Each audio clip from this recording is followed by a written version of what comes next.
ओम शांति। अव्यक्त बाप दादा की हर एक मुरली उस राजू रमजबाज की ज्ञान के सागर बुद्धिवानों की बुद्धि प्यारे शिव बाबा की ऐसी ऐसी युक्तियाँ हमें दिलाती हैं जो जीवन की कोई भी समस्या फिर मुश्किल नहीं लग सकती।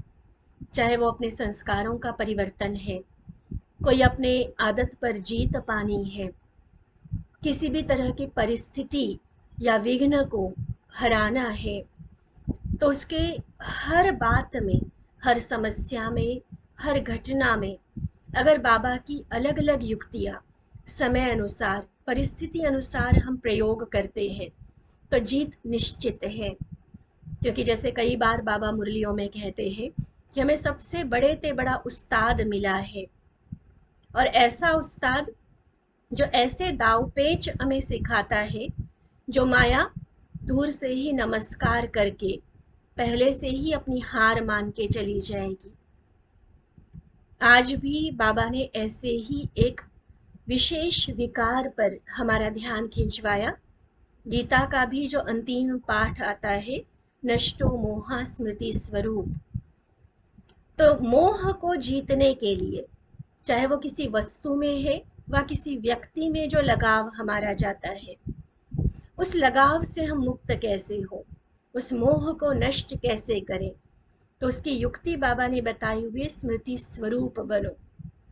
और स्मृति स्वरूप भी क्या क्या याद रखना है, कौन से स्वमानों की स्मृति रहे, किस तरह से किसी पर्टिकुलर व्यक्ति व वस्तु से अपने लगाव को हटाने के लिए अपने आप को क्या याद कराए। जैसे हम सभी ने पहले भी एग्जाम्पल सुना है, अपने प्रवृत्ति में हम सभी ने यह किया भी होगा। मान लो किसी छोटे बच्चे ने हाथ में नाइफ या ऐसी कोई चीज़ पकड़ी हुई है जो उसको नुकसान कर सकती है। अगर हम उससे लेने की कोशिश करेंगे, छीनने की कोशिश करेंगे, वो शायद नहीं देगा और ही वो छीना झपटी में उसको नुकसान पहुंच सकता है। तो एक बड़ी अच्छी सी सरल सी युक्ति हम रचते हैं। क्या करते हैं, उस नुकसान वाली चीज़ से उसका ध्यान हट जाए, इसके लिए कोई और सुंदर सी चीज़, कोई और बेहतर या उसके पसंदीदा चीज़, कोई खिलौना, कोई मिठाई, वो उसके सामने रख देते हैं। अब क्या हो जाता है, बच्चे का मन उधर डिस्ट्रैक्ट हो गया, जो चीज़ अब हमने उसके सामने रखी वो उसमें बिजी हो गया, और ऑटोमेटिकली जब उस बेहतर चीज़ में वो बिजी हो गया तो जो पुरानी नुकसानकारक जो चीज़ उसने पकड़ी हुई थी, कोई नाइफ थी, कोई ऐसी चीज़ थी, उसको वो अपने आप छोड़ देगा। उसके लिए मेहनत नहीं करनी पड़ेगी, उसके साथ ज़बरदस्ती नहीं करनी पड़ेगी, बड़े आराम से ऑटोमेटिकली खुद ब खुद वो चीज़ छोड़ देगा। हमारा मन इसी तरह बच्चे के समान है। अगर हमें विनाशी चीज़ों से, विनाशी व्यक्तियों से, देहधारियों से अपने मन को हटाना है, उस लगाव को, मोह को ख़त्म करना है, तो उसको ऐसी श्रेष्ठ पावरफुल स्मृतियों में हम बिजी करें जो उसके पास उन नुकसानकारी चीज़ों के लिए, धोखादायक व्यक्तियों के लिए टाइम ही ना बचे। बहुत सुंदर बाबा की मुरली है।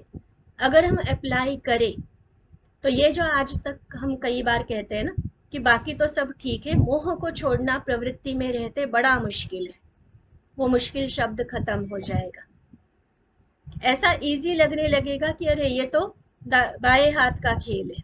कहते हैं ना कोई चीज़ बहुत इजी होती है तो बाबा की आज की युक्तियाँ ऐसी है, मोह को बहुत इजीली ख़त्म कराने वाली।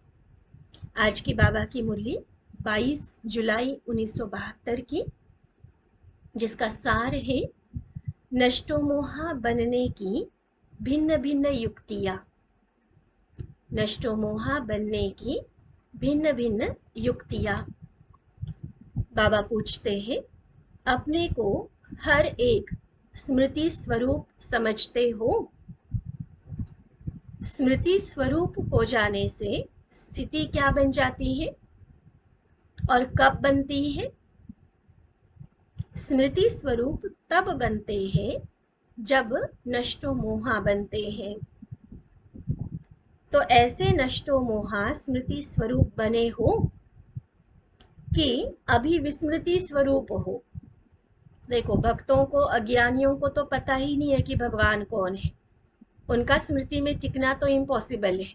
लेकिन हम तो जान गए, हम तो कितना फलक से कहते हैं कि हमने भगवान को पा लिया, हमने भगवान को अपना बना लिया। और इतनी फलक से कहने के बाद, जानने के, मानने के, उसका बनने के बाद भी अगर हम स्मृति में नहीं टिकते हैं, बाबा चेकिंग करवा रहे हैं, स्मृति स्वरूप हो या विस्मृति स्वरूप हो, बाबा की याद में मगन रहते हो या भूल भी जाते हो, क्या होता है, चेक करें हम अपने आप को। स्मृति स्वरूप से विस्मृति में क्यों आ जाते हो? देखो, जब पूछा जाएगा ना, अगर जवाब देने के लिए, ऐसे तो अपने मन में तो सभी के जवाब आ गया होगा, लेकिन लिखने में भी सभी यही कहेंगे ना कि हाँ, कभी कभी भूल भी जाता है। तो बाबा फिर पूछ रहे हैं, स्मृति से विस्मृति में क्यों आते हैं? जो याद रहना चाहिए वो भूल क्यों जाता है? क्या कारण होगा, क्यों भूल जाते हैं हम? अंडरस्टूड है? जरूर कहीं ना कहीं मोह व लगाव है, कोई ना कोई मोह अर्थात लगाव अब तक रहा हुआ है। तो क्या, अब बाबा हमें अपना वायदा याद करा रहे हैं, अगर अभी भी मोह है, किसी व्यक्ति व वस्तु में लगाव है, तो क्या जो बाबा से पहला पहला वायदा किया कि और संग तोड़ एक संग जोड़ेंगे, क्या यह पहला वायदा निभाने वाले नहीं हो? कहीं ऐसा तो नहीं कहते कि हमने तो किया ही नहीं वायदा, वो तो दादियों ने किया था, जो ब्रह्मा बाबा के होते, जो ब्रह्मा बाबा के सामने आए थे, उन्होंने किया था वायदा कि हाँ बाबा, हम सब संग तोड़ एक संग जोड़ेंगे।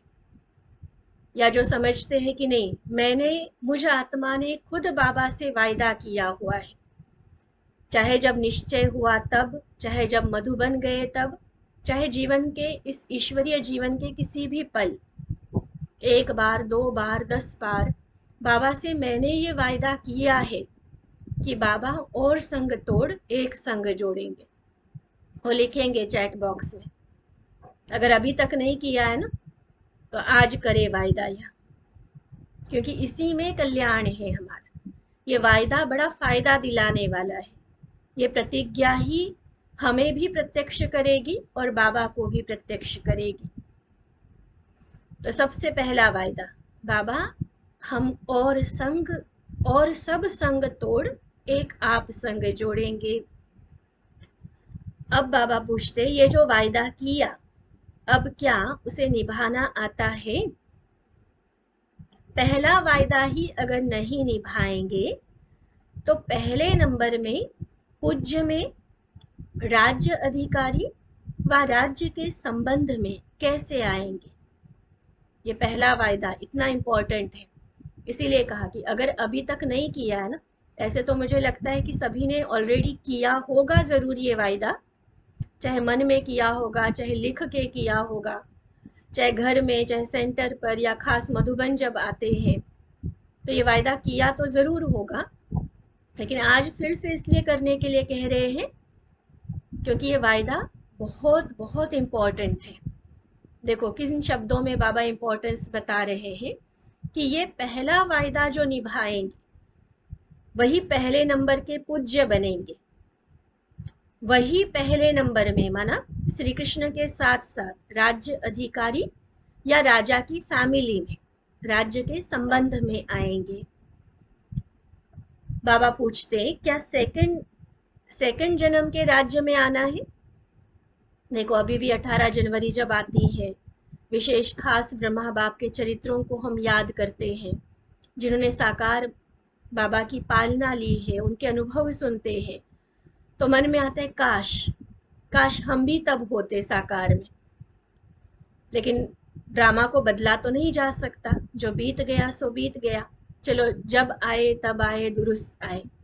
लेकिन फिर संकल्प क्या लेते हैं, काश को तो नहीं हम हकीकत में कर सकते हैं, लेकिन अब हम ऐसा पुरुषार्थ करें जो फर्स्ट नंबर जब श्री कृष्ण के रूप में ब्रह्मा बाबा आएंगे तो श्री कृष्ण के साथ साथ पहले पहले उतरने वाली आत्मा हम होंगे।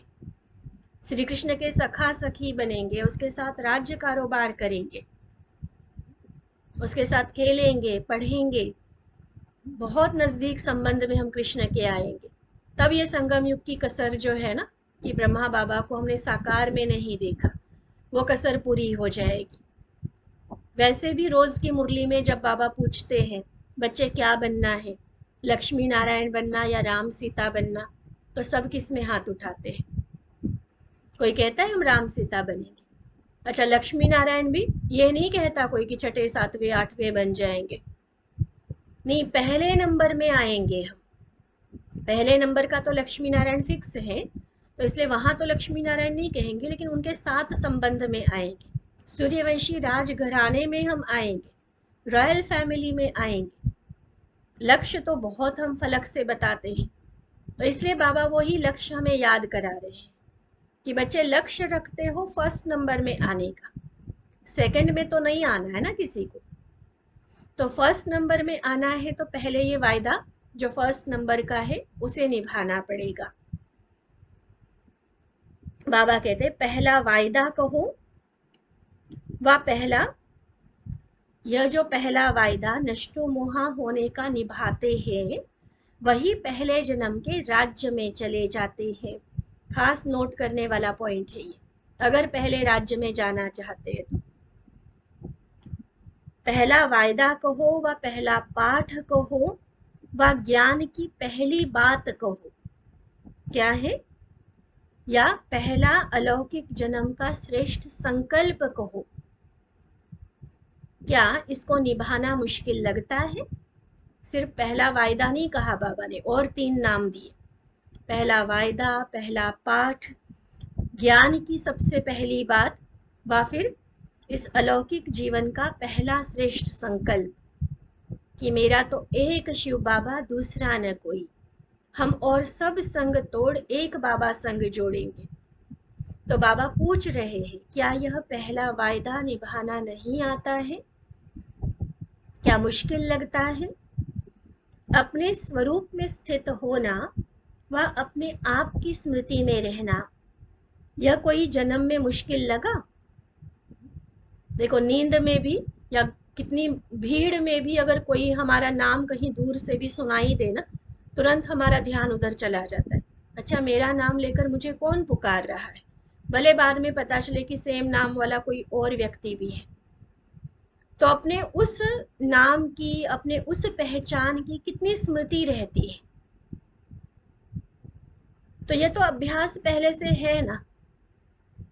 तो बाबा कहते हैं कि सहज ही स्मृति स्वरूप रहते हो ना,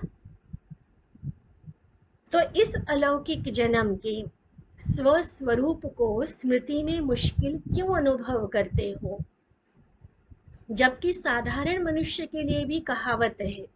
देखो कितना कंपैरिजन के साथ बाबा हमें समझा रहे हैं, ताकि वो हमारे अंदर कहीं भी कोई झिझक है ना, कहीं भी किसी बात को मुश्किल मानकर हम रुके हुए हैं, तो वो रुकावट, वो झिझक हमारी खत्म हो जाए।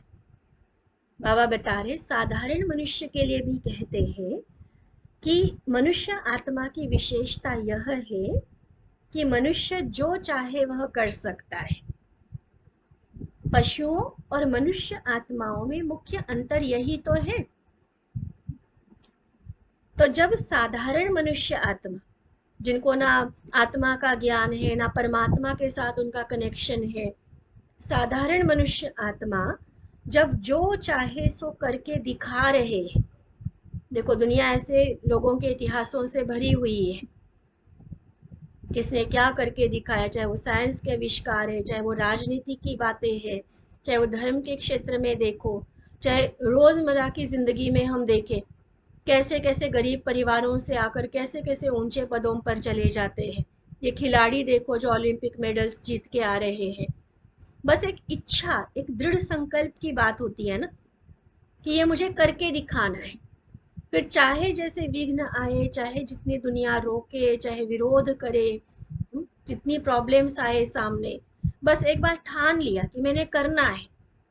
तो ये मनुष्य आत्मा में शक्ति है।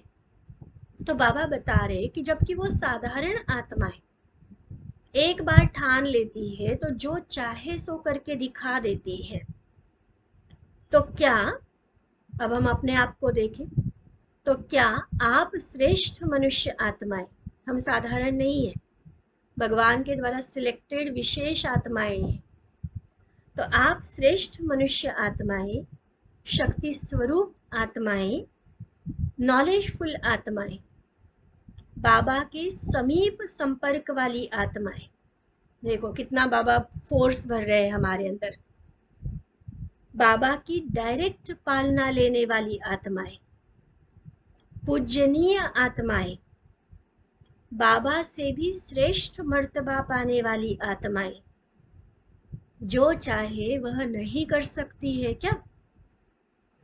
देखो कितना बल भर रहा है बाबा हमारे अंदर। एक्चुअल इसको कहते हैं मोटिवेशन। दोबारा पढ़ते देखो कितने सारे टाइटल्स बाबा ने दिए। साधारण मनुष्यों की बात बाबा ने कही कि जब वो कर सकती है तो क्या आप श्रेष्ठ मनुष्य आत्माएं, शक्ति स्वरूप आत्माएं, नॉलेजफुल आत्माएं, बाबा के समीप संपर्क में आने वाली आत्माएं, बाबा की डायरेक्ट पालना लेने वाली आत्माएं, पूजनीय आत्माएं, बाबा से भी श्रेष्ठ मर्तबा पाने वाली आत्माएं, जो चाहे वह नहीं कर सकती हैं? फिर साधारण और श्रेष्ठ में अंतर ही क्या रहा? मतलब साधारण तो करके दिखा रहे हैं, चलो साधारण कहीं कहीं हार भी जाते हैं, और हम इतनी श्रेष्ठ होते हुए 7-8 टाइटल्स तो बाबा ने अभी दिए हमें हमारी श्रेष्ठता बताने के लिए, तो इतनी श्रेष्ठ होते हुए अगर क्या हम इतना भी नहीं कर सकते? साधारण आत्माएं जो चाहे वह कर सकती हैं, लेकिन जब चाहे जैसे चाहे वैसे नहीं कर सकती। फिर भी कुछ लिमिटेशंस, कुछ हार की बातें रहती हैं, क्योंकि उन्होंने प्रकृति की पावर है। देखो कंपैरिजन लिखना है, उन्होंने प्रकृति की पावर है, उनके पास ईश्वरीय पावर नहीं है। हजारों भुजाओं वाला सर्वशक्तिमान बाप मेरा साथी, ये किसकी पावर है? ये अथॉरिटी के बोल किसके हैं? हमारे हैं ना। उनके पास वो शक्ति नहीं है। ईश्वरीय पावर वाली आत्माएं जो चाहे जब चाहे जैसे चाहे कर सकती है, तो जो विशेषता है उसको प्रैक्टिकल में नहीं ला सकते हो क्या? वह आप लोग भी अभी तक यही कहते हो कि चाहते तो नहीं है लेकिन हो जाता है, जो चाहते हैं वह नहीं कर पाते हैं, तो इसको पावर कहेंगे? जो चाहते हैं नहीं कर पाते और जो नहीं चाहते हैं वह हो जाता है, इसको पावर तो नहीं कहेंगे ना, इसको तो कंट्रोल है ही नहीं पूरा कहा जाएगा।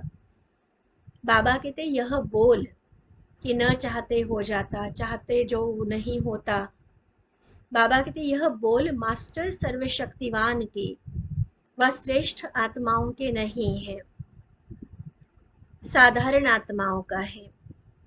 तो क्या अपने को साधारण आत्माएं कहला सकते हो? ये डिसाइड कर लो। हम साधारण हैं? है हम साधारण? भगवान की नजर कोटों में से कोई जिस पर पड़ी, क्या वो आत्मा साधारण है? क्या समझते हैं हम अपने आप को? दुनिया के लिए तो कहने को तैयार हो जाते हैं आज, कोई हमें जानता नहीं है हम कितने विशेष हैं। वो तो तब जानेंगे जब पहले मैं अपने आप को समझूंगी, मुझे ये कांस्टेंट स्मृति रहेगी कि मैं हूँ कौन, कितनी श्रेष्ठ, कितनी विशेष आत्मा हूँ, या साधारण बने रहना है। बाबा कहते हैं अपना अलौकिक जन्म, अलौकिक कर्म जो है उसको भूल जाते हो। किसी भी वस्तु से व किसी भी व्यक्ति से, कोई भी व्यक्त भाव से लगाव क्यों होता है? क्यों लगाव हो जाता है? चलो स्मृति स्वरूप इसलिए नहीं रहते क्योंकि लगाव है, बाबा ने ये बोला। अब बाबा पूछ रहे हैं कि लगाव भी क्यों होता है? कोई व्यक्ति बहुत अधिक अच्छी क्यों लगती है, क्यों हम उस पर प्रभावित हो जाते हैं? कोई चीज़ों की इच्छा इतनी क्यों जागती है जो मर्यादाओं का उल्लंघन करने के लिए भी तैयार हो जाते हैं। बाबा ने दिए हुए कायदे कानून हम साइड में रखने के लिए तैयार हो जाते हैं। क्यों? ऐसा क्या कारण है जो किसी व्यक्ति से व वस्तु से लगाव हो जाता है? बाबा कहते, क्या जो भी वस्तु देखते हो वह उन वस्तुओं की तुलना में जो अलौकिक जन्म की प्राप्ति है, वह और यह वस्तुएं एक तरफ रखो, अलौकिक जन्म की प्राप्तियां, और दूसरे तरफ रखो जो विनाशी चीजों की जो इच्छाएं हमारी है। तो बाबा कहते वह वस्तुएं और यह प्राप्तियां, क्या उन्होंने रात दिन का अंतर अनुभव नहीं होता है? क्या व्यक्त भाव से प्राप्त हुआ दुख अशांति का अनुभव अब तक पूरा नहीं किया है? इतना तो धोखा खा लिया, चीजों में फंसकर, लोगों में फंसकर। कितना दुख मिला, कितनी अशांति मिली, कितना टेंशन पैदा हुआ, जीवन में कितनी तकलीफें आई। बाबा कहते क्या वह अनुभव भूल जाते हो, या अभी भी वो पूरा नहीं है और करना चाहते हैं अनुभव? देखो, ये रियलाइजेशन वाले प्रश्न हैं बाबा के। इसमें फटाफट हाँ ना करने वाली बात नहीं होती है। अंदर तक गहराई से अपने आप को पूछो ये बात, क्यों किसी व्यक्ति पर या किसी वस्तु पर मैं प्रभावित हूं? क्यों कोई आकर्षण मुझे खींचती है? क्या बाबा से सब कुछ नहीं मिला? गीत तो हम यही गाते हैं, तुम्हें पाके हमने जहां पा लिया, और अपने ज्ञान के भी बड़े बने हुए गीत, सब कुछ तो मिल गया है तुझे पाने के बाद। तो जब बाबा सब कुछ मुझे दे रहा है, सर्व संबंधों का सुख अनुभव करा रहा है, तो और किस व्यक्ति का प्यार मुझे आकर्षित करता है? पहले भी बात हुई थी ना, जब भी मन ऐसे कहीं आकर्षित होने लगे ना, बाबा को सामने रखो। क्या वो व्यक्ति बाबा से बेहतर है? क्या वो बाबा से ज्यादा प्यार दे सकता है मुझे? क्या वो बाबा से ज्यादा प्राप्ति करा सकता है? क्या वो बिल्कुल साथ की गारंटी दे सकता है कि कुछ भी हो जाए मैं साथ रहूंगा ही? कहने सुनने की बातें अलग होती हैं, चाहे 7 जन्मों का वायदा करे या चाहे कुछ करे। अगर शरीर ही छूट जाए तो कौन कैसे साथ निभाएगा? चलो वैसे धोखा कोई दे या नहीं दे। तो इसलिए बाबा कहते हैं कि तुलना करो, ये मन और बुद्धि दोनों को यूज करो कि मन मेरा क्यों आकर्षित होता है किसी और बात में। बुद्धि की लगाम लगाओ उसको। ये बुद्धि का काम है तुलना करना, कि बाबा ज्यादा देगा या वो लोग ज्यादा देंगे। बाबा ने जो प्राप्तियां कराई है उसमें संपूर्ण सुख है, या जो विनाशी चीजों के पीछे हम दौड़ते भागते रहते हैं उसमें ज्यादा सुख है? तुलना करो। बाबा कहते क्या अभी तक वही दुख अशांति का अनुभव करना है क्या? तो जो भी व्यक्तियों को देखते हो वह उन सर्व व्यक्तियों से पुरानी दुनिया के नातों को व संबंध को इस अलौकिक जन्म के साथ समाप्त नहीं किया है। मरजीवा है ना जन्म हमारा, पुराने जन्म से तो मर गए। तो जब वो जन्म ही खत्म हो गया, कहते आप मुए मर गई दुनिया, तो जन्म ही खत्म हो गया, जीवन ही बदल गया, तो पुराने संबंध कहाँ से आए? ऐसा तो नहीं होता ना कि नया जन्म कोई व्यक्ति ले और पुराने जन्म में जो पत्नी थी, बच्चे थे, माँ बाप थे, उन्हीं को अपना माने। ऐसा तो नहीं होता है कभी। तो बाबा पूछ रहे हैं, संगम युग पर नया अलौकिक जन्म मिला, तो क्या पुरानों को समाप्त नहीं किया उन संबंधों को? जब जन्म नया हो गया, जब जन्म नया हो गया तो पुराने जन्म के व्यक्तियों के साथ पुराने संबंध समाप्त नहीं हो गए क्या? नए जन्म में पुराने संबंध का लगाव रहता है क्या? तो व्यक्तियों से भी लगाव रख ही कैसे सकते हो? देखो बाबा के शब्द, पॉसिबल ही कैसे है? जब जन्म ही दूसरा हो गया तो पुराने जन्म वालों के साथ लगाव क्यों? हम लगाव छोड़ना मुश्किल और इम्पॉसिबल समझते, बाबा की लॉजिक के हिसाब से देखा जाए, बाबा कह रहे कि जब जन्म नया है तो ये कैसे संभव है कि आप पुरानों के साथ नाता जोड़ के रखो। नॉर्मली तो ऐसा नहीं होता है, जन्म बदला सब कुछ बदल जाता है। तो नए जन्म में पुराने संबंध का लगाव रहता है क्या? व्यक्तियों से लगाव रख ही कैसे सकते हो जबकि वह जन्म ही बदल गया? तो जन्म के साथ संबंध और कर्म नहीं बदला? वा तो यह कहो, या तो कह दो कि अब तक अलौकिक जन्म हमारा हुआ नहीं है, अभी तक हम शूद्र के शूद्र हैं, अभी हम ब्राह्मण बने नहीं है, बाबा ने हमें कोई नया जन्म दिया नहीं है। या तो ये मान लो फिर। अब ये तो मानने को कोई तैयार नहीं होगा, नहीं हम तो ब्राह्मण हैं, हम ज्ञानी आत्मा हैं, हम संगम युग पर हैं। तो जितना फलक से ये बात हम कहते हैं ना कि हमारा नया जन्म है, तो नए जन्म के साथ संबंध भी नए हो गए, संस्कार भी नए हो गए, प्राप्तियां भी नहीं तो कर्तव्य भी नए हो गए। फिर पुरानी चीजों में, पुराने लोगों में कैसे फंस सकते हो? देखो बाबा कितना हिला रहे जैसे अंदर से एक तरह से कि कहाँ ये लगाव की रस्सियों में बंधे हुए हो, चलो छुड़ाओ अपने आप को इससे। या तो कह दो कि अब तक अलौकिक जन्म हुआ नहीं है। साधारण रीति से, नॉर्मल जो एक प्रकृति का तरीका, ड्रामा का नियम जो बना हुआ है, साधारण रीति से जहाँ जन्म होता है, जन्म के प्रमाण कर्म होता है, संबंध संपर्क होता है। तो यहाँ फिर जन्म अलौकिक, जन्म अलौकिक और संबंध लौकिक से क्यों? कर्म फिर लौकिक क्यों? तो अब बता, अगर ये मुझे याद रहे कि मैं तो मरजीवा हूं, पुराने जन्म से मरकर नया जन्म मैंने लिया हुआ है। ये बहुत सुंदर स्मृति। एक तो पहली वायदे की स्मृति बाबा ने दिलाई, मेरा तो एक शिव बाबा या और संग तोड़, एक संग जोड़ेंगे। दूसरी स्मृति बाबा ने दिलाई, मेरा नया जन्म है, नए में भी अलौकिक जन्म, जिस अलौकिक जन्म के कितने सारे टाइटल्स बाबा ने हमें बताए। तो मेरा नया अलौकिक जन्म है, पुराने जन्म से, पुराने संबंध, पुराने कर्म से हम मर चुके, वो समाप्त हो गया सारा। अगर यह स्मृति रहे, बाबा कहते अब बता, नष्टो मोहा होना सहज होगा ना, या मुश्किल लगेगा? फिर भी क्या होगा? हम भूल जाते हैं वो बात अलग है। प्रैक्टिकल सोच के बताओ कि अगर ये बात मुझे याद रहे, सच में मेरा तो जन्म ही अलग है, तो क्या किसी से मोह रहेगा हमारा? हो ही नहीं सकता। मुश्किल क्यों होता है? क्योंकि जिस समय मोह उत्पन्न होता है ना, जिस समय मोह उत्पन्न होता है उस समय अपनी शक्ल नहीं देखते हो। शक्ल कोई ये शीशे वाले मिरर में देखने की बात नहीं है। बाबा कहते आईना तो मिला हुआ है ना, आईना साथ में नहीं रहता है क्या?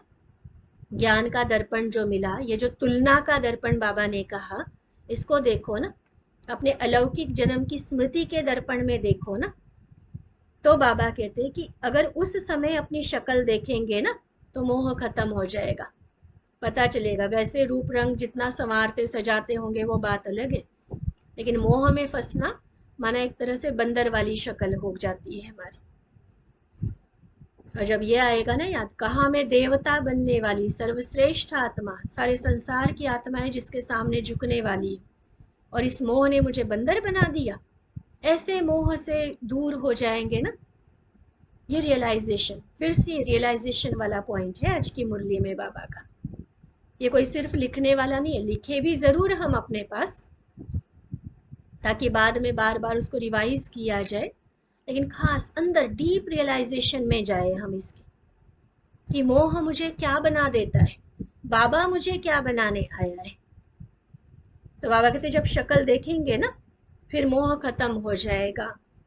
अगर यह देखने का अभ्यास पड़ जाए तो अभ्यास के बाद न चाहते भी बार बार स्वतः ही आईने की तरफ खींच जाएंगे। जैसे स्थूल में भी कईयों को आदत होती है ना, बार बार आईना देखने की। प्रोग्राम नहीं बनाते कि अब इतने बजे जाकर हम आईना देखेंगे, हाँ ये 10:30 का गीत बजेगा तब हम आईना देखेंगे। नहीं, प्रोग्राम बनाकर नहीं होता, चलते फिरते। और आईना माना जरूरी नहीं कि वो मिरर जो लगा हुआ है बाथरूम में या बेडरूम में उसको जाकर देखेंगे। चलते फिरते जो भी शीशे की चीजें होंगी ना, चाहे घर में कई जगह शीशे के लगे हुए होते हैं, उसमें भी अपना रिफ्लेक्शन देखता है, उसमें भी देखते रहेंगे। कई तो स्पून में भी देखेंगे, तो थाली में भी देखेंगे। रास्ते चलते कई शोरूम्स ऐसे शीशे के बने हुए होते हैं, रास्ते चलते भी देखते हुए जाएंगे कि मैं कैसे दिख रहा हूँ, मैं कैसे दिख रही हूँ। तो देखो, कईयों को मतलब शरीर की जो शक्ल देखने की, वो उस आदत की बात बाबा कर रहे हैं। कोई प्रोग्राम नहीं बनाते, चलते फिरते एक आदत सी बन जाती है उनको अपनी शक्ल देखने की बार बार। तो प्रोग्राम नहीं बनाते, लेकिन ऑटोमेटिकली आईने की तरफ चले जाते हैं, क्योंकि अभ्यास है। तो यह भी नॉलेज रूपी दर्पण में, अपने स्वमान रूपी दर्पण में बार बार देखते रहो, तो देह अभिमान से फौरन स्वमान में आ जाएंगे। जैसे स्थूल शरीर में कोई भी अंतर मालूम होता है, तो आईने में देखने से फौरन उसको ठीक करते हो ना। शक्ल पे कुछ लगा है, कोई दाग है, कोई स्याही लगी है, या कपड़े कहीं थोड़ा सा डिस्टर्ब से हुए हैं, जैसे ही शीशे में देखेंगे कि ये ठीक नहीं है, फौरन उसको ठीक कर लेंगे।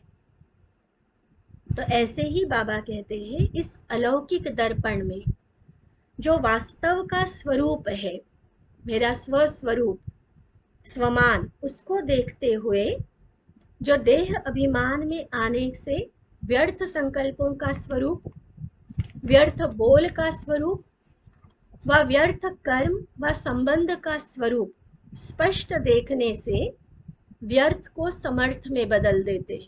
तुलना क्लियर हो जाएगी ना सामने, कि मैं हूं, स्वमान माना ये मैं हूं, वास्तविकता मेरी ये है।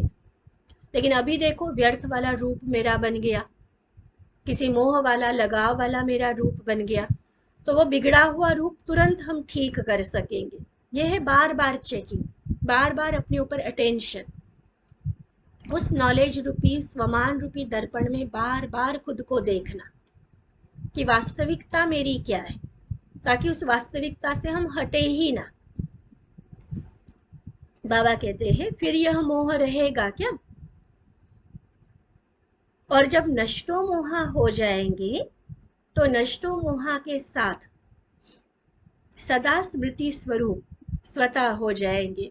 क्योंकि बाबा ने मुरली यहाँ से शुरू की थी ना, कि स्मृति स्वरूप सदा क्यों नहीं रहते, विस्मृति क्यों हो जाती है। तो रीजन, उसका कारण पता चला कि मोह है, लगाव है। तो उस कारण का निवारण बाबा ने बताया। एक तो वायदा याद कराया, सब संग तोड़ एक संग जोड़ेंगे। दूसरा, ये तुलनात्मक रीति से लॉजिक चलाने के लिए बाबा ने कहा, बार बार अपना दर्पण देखो, मैं हूं कौन, कितनी श्रेष्ठ आत्मा, क्या बनने वाली, अलौकिक जन्म वाली विशेष आत्मा, बाबा से होने वाली प्राप्तियां, बाबा से जो संबंधों का सुख मिलता है, उस आधार पर फिर पुराने जन्म को, पुराने व्यक्तियों व संबंधों में जो लगाव है, उसको हम समाप्त करते चले। तो मोह समाप्त हो गया, नष्टो मोहा हो गए, तो स्वतः स्मृति स्वरूप हो जाएंगे। तो देखो, सहज है ना। जब सर्व प्राप्ति एक द्वारा होती है, तो उसमें तृप्त आत्मा नहीं होते हो क्या? क्या बाबा कमी छोड़ता है कुछ देने में, जो किसी और की तरफ हमारा लगाव चला जाता है? जरा सोच के देखना। बाबा जो प्राप्ति कराता है, क्या उसमें आप तृप्त नहीं होते हो क्या? पूछ रहे हैं बाबा। कोई अप्राप्त वस्तु हो जाती है तो तृप्त नहीं होते हैं, तो क्या सर्व प्राप्ति का अनुभव बाबा से नहीं होता है? अभी तृप्त आत्मा नहीं बने हो, अगर कहीं और लगाव जा रहा है, इसका मतलब बाबा से नहीं सब कुछ पाया है।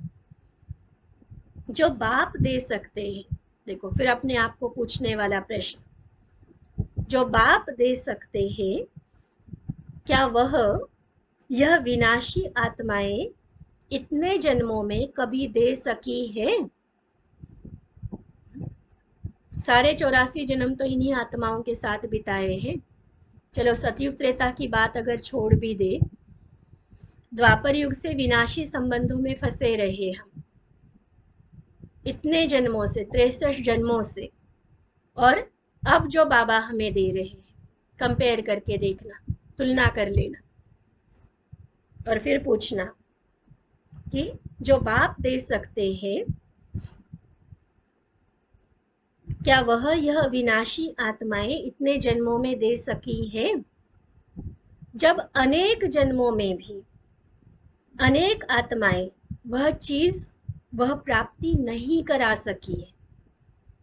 अनेकों जन्मों की अनेकों आत्माओं के द्वारा होने वाली प्राप्तियां, वो भी बाबा ने एक बाबा द्वारा एक जन्म में जो प्राप्ति बाबा कराते हैं उसके साथ कंपेयर नहीं हो सकती है।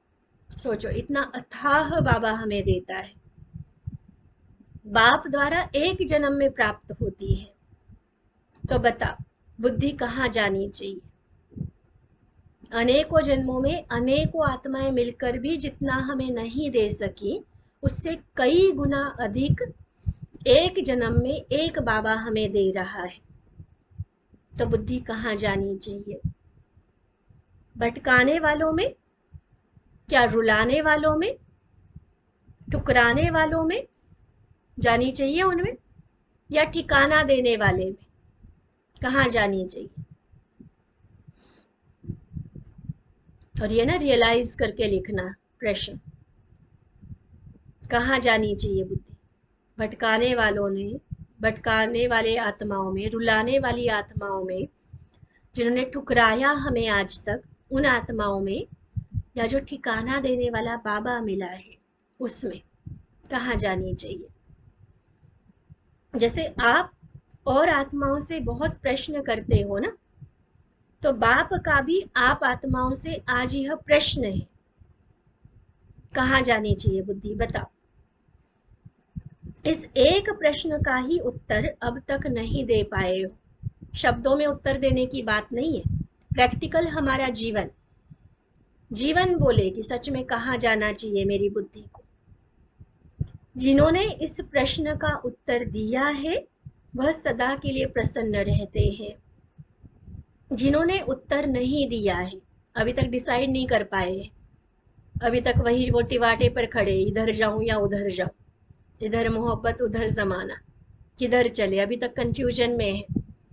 अभी तक जमाने से कितना दुख मिला, धोखा मिला, ठुकराया, ठोकरें खाई, क्या ये याद नहीं आता? क्या ये रियलाइज नहीं होता? जो अभी भी कंफ्यूजन है कि हम किधर चले। अरे छोड़ो ना जमाने को, ठीक है हम हैं जमाने में सिर्फ उनकी सेवा के लिए, बाकी दिल का सर्व संबंध, सर्व प्राप्तियां एक बाबा से, दिल का गहरा प्यार एक बाबा से। तब बाबा कहते सदा प्रसन्न चित्त रहेंगे। और अगर उत्तर नहीं दिया, अभी तक भी कंफ्यूजन में है, तो बार बार उतरती कला में उतरते रहते हैं। नष्टो मोहा बनने के लिए अपने स्मृति स्वरूप को चेंज करना पड़ेगा। मोह तब जाता है, अब देखना और बाबा गहराई से बता रहे, जब यह स्मृति रहती है कि हम गृहस्थी है, सुना, इसलिए स्मृति को चेंज करने की बात बाबा कह रहे। अगर अपने को गृहस्थी समझेंगे ना, तो जो भी गृहस्थ जो रचना है, परिवार है, उनमें मोह जाएगा ही जाएगा। हमारा घर, हमारा संबंध है, यह समझते तब मोह जाता है।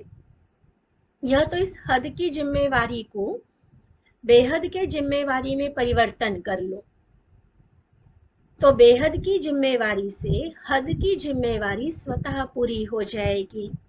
कहा था ना कल भी बाबा ने, जगत माता हो तो पूरे विश्व परिवार की पालना करनी है, तो पूरे विश्व में जहां पर हम बैठे हैं वो वाली आत्माओं का परिवार भी तो आ ही गया ना, तो उनकी भी पालना तो हम करेंगे ही करेंगे, लेकिन सिर्फ उनमें फंस के नहीं करेंगे।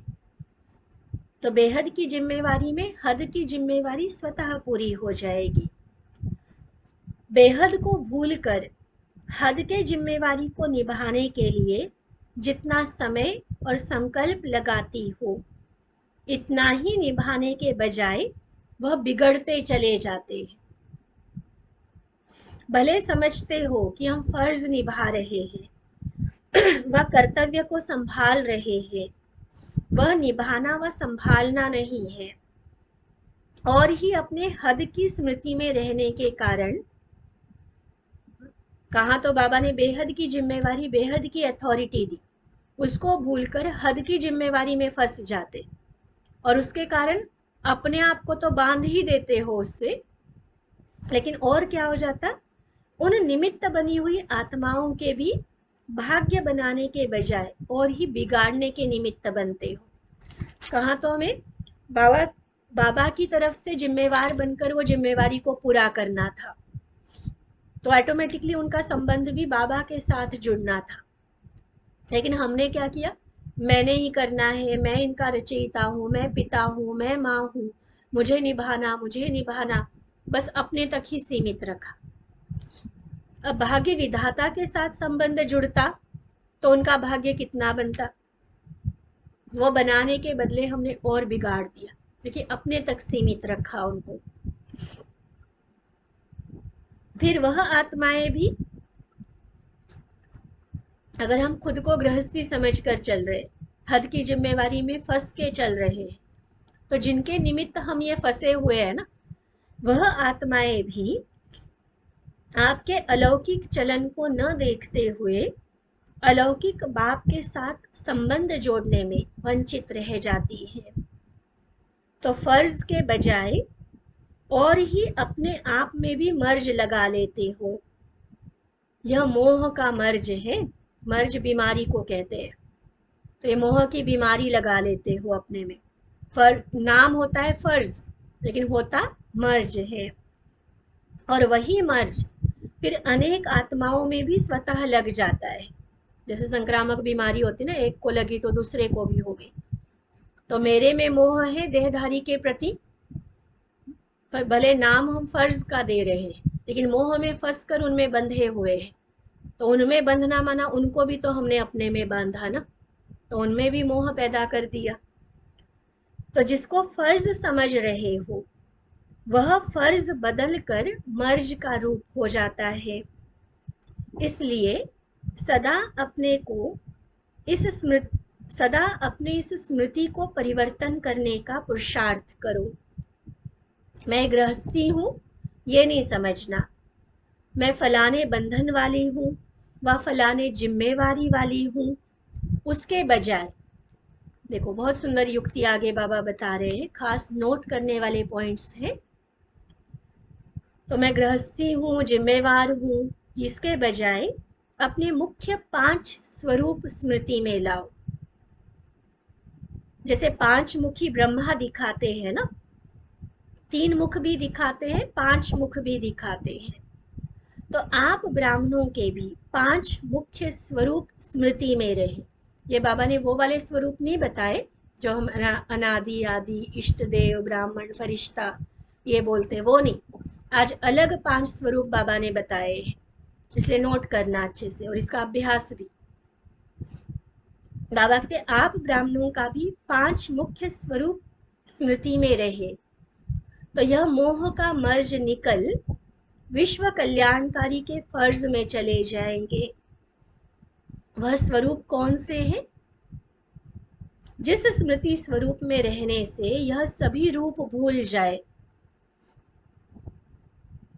बाबा कहते स्मृति में रखने के 5 स्वरूप बताओ। ऐसा क्या याद रहे? ये 5 स्वरूप माना वास्तव में, ये 5 स्वरूप माना वास्तव में हमारे 5 स्वमान बाबा ने हमें दिए हैं। तो 5 स्वरूप कौन से हैं? जैसे बाबा के 3 रूप बताते हो ना, बाप, टीचर, सदगुरु, ऐसे आपके 5 रूप हैं। अब नोट करना 5 रूप कौन से। मैं बच्चा हूँ, ईश्वरीय संतान, डायरेक्ट भगवान का बच्चा, ये पहली स्मृति।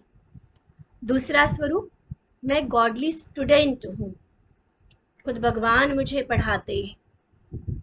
तीसरा, रूहानी यात्री हूँ, इस दुनिया में मेहमान हूँ, मुसाफिर हूँ, अब घर जाना है। तीसरी बात। चौथा, योद्धा हूँ, माया के साथ गुप्त लड़ाई हमारी चल रही है। और पांचवा, ईश्वरीय व खुदाई खिदमतगार हूँ। नोट की पांचों बातें, दोबारा देखते। मैं बच्चा हूँ, गॉडली स्टूडेंट हूँ, रूहानी यात्री हूँ, योद्धा हूँ और खुदाई खिदमतगार ईश्वरीय सेवाधारी हूँ। देखो कितने सुंदर 5 स्वरूप बाबा ने याद कराए।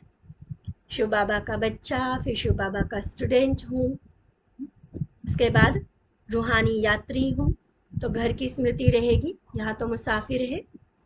योद्धा हूँ तो माया से अलर्ट रहेंगे और सेवा में सदा लगे रहो, क्योंकि जीवन ही सेवा के लिए खुदाई खिदमतगार है।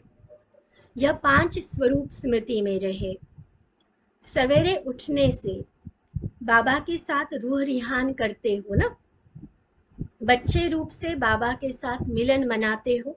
देखो सवेरे सवेरे उठे, कितना प्यारे प्यारे अनुभव करके उठते हैं सभी, कि बाबा ने जैसे सिर पर हाथ फेरा, माथे को चूमा और फिर बाबा ने मुझे जगाया। कितने प्यारे प्यारे अनुभव करके उठते हैं, उठते ही गुड मॉर्निंग करते हैं। तो वो बाबा का बाप का रूप है, मतलब मैं उस समय बाबा का बच्चा हूँ। तो सवेरे उठने से ही अपना यह स्वरूप याद रहे कि मैं बच्चा हूँ। तो फिर गृहस्थी कहाँ से आएगी? मैं तो खुद बच्चा हूँ ना, बच्चे की गृहस्थी थोड़ी होती है। और आत्मा बाबा से मिलन मनावे, मैं बच्चा, शिव बाबा का बच्चा, अपने पिता से मिलन मनाऊं, तो मिलन से सर्व प्राप्ति का अनुभव हो जाए। तो फिर बुद्धि यहाँ वहाँ क्यों जाएगी? एक्चुअली वो मिलन का सही विधि हमें नहीं आती है। अगर प्राप्ति की कमी है ना, तो ज़रूर कनेक्शन जोड़ने में कहीं ना कहीं कमी है, उसको ज़रूर हम ठीक करें।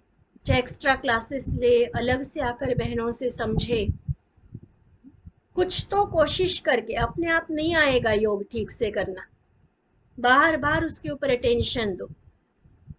तो जब मिलन होगा तो प्राप्तियों से भरपूर हो जाएंगे।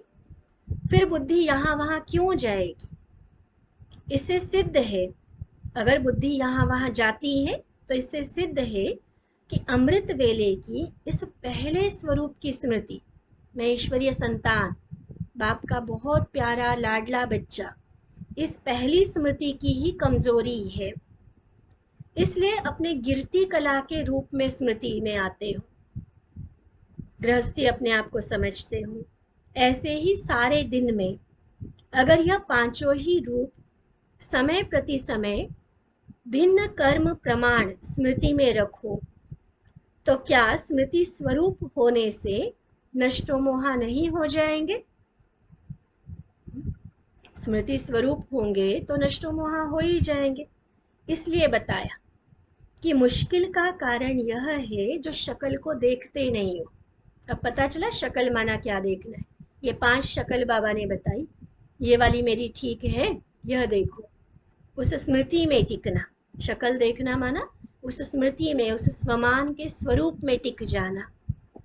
तो सदैव कर्म करते हुए अपने दर्पण में इन स्वरूपों को देखो कि इन स्वरूपों के बदली कोई और स्वरूप तो नहीं हो गया, रूप बिगड़ तो नहीं गया। देखने से बिगड़े हुए रूप को सुधार लेंगे।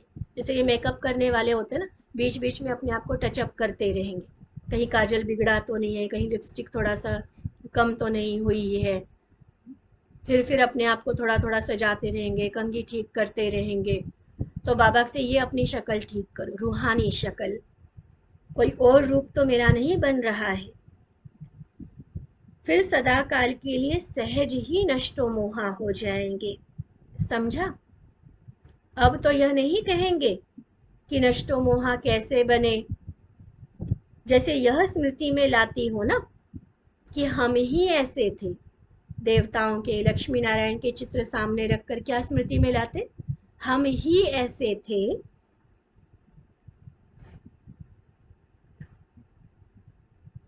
बाबा कहते अब यह तो नहीं कहेंगे ना कि नष्टो मोहा कैसे बने, नहीं, नष्टो मोहा ऐसे बने। आज सारी विधि बाबा ने बता दी, कैसे शब्द को ऐसे शब्द में बदल लेना, जैसे यह स्मृति में लाती हो कि हम ही ऐसे थे, अब फिर से ऐसे बन रहे हैं, तो कैसे शब्द को ऐसे में बदल देना। सब कुछ बता दिया बाबा ने, अब कैसे पूछने का सवाल नहीं रहता। कैसे बने इसके बजाय ऐसे बने, इसमें परिवर्तन कर लो, तो जैसे थे इतने श्रेष्ठ पूज्य देवी देवता वैसे फिर से बन जाएंगे। कैसे शब्द खत्म हो ऐसे बन ही जाएंगे। ठीक है। अच्छा, 1 सेकंड में अपने को विस्मृति से स्मृति स्वरूप में लाने वाले नष्टो मोहा सदा स्मृति स्वरूप बनने वाले समर्थ आत्माओं को बाप दादा का याद प्यार और नमस्ते। हम रूहानी बच्चों की रूहानी बाप दादा को दिल व जान सिक व प्रेम से नमस्ते नमस्ते नमस्ते जी। बहुत सुंदर बाबा की मुरली, युक्ति युक्त मुरली, जिस युक्तियों को सच में हम प्रैक्टिस में लाए तो सबसे बड़ा जो विकार कहा गया है, बहुत सूक्ष्म, बड़ा माना बहुत सूक्ष्म, जिसको कहता है जितना निक्का उतना तीखा, तो ऐसे विकार को भी हम पूरी तरह से जीत पाएंगे, नष्टो मोहा स्मृति स्वरूप बन सकेंगे। उसके लिए खास 5 स्वरूप जो बाबा ने याद कराए, और उसके पहले जो एक बाबा दूसरा न कोई का वायदा, अलौकिक जन्म और लौकिक जन्म, कि अब हम अलौकिक जन्म वाले हैं इसकी स्मृति रखना, गृहस्थी नहीं समझना, और कंपैरिजन की भी बात बाबा ने कही, तुलना करो, बाबा ने जो दिया एक जन्म में और अनेकों आत्माओं में अनेक जन्मों में जो दिया, तुलना करो और फिर बुद्धि को डिसाइड करो कि कहाँ लगाना चाहिए, भटकाने वालों में, ठुकराने वालों में, रुलाने वालों में, या फिर ठिकाना देने वाले में। जब इस प्रश्न का उत्तर मिल जाएगा, बाबा ने कहा अपने आप नष्टो मोहा होते चले जाएंगे, और तब होगी माया पर हमारी संपूर्ण जीत, सदा स्मृति स्वरूप, और ऐसे ही सदा प्रसन्न चित्त हम सभी रहेंगे। अच्छा, ओम शांति।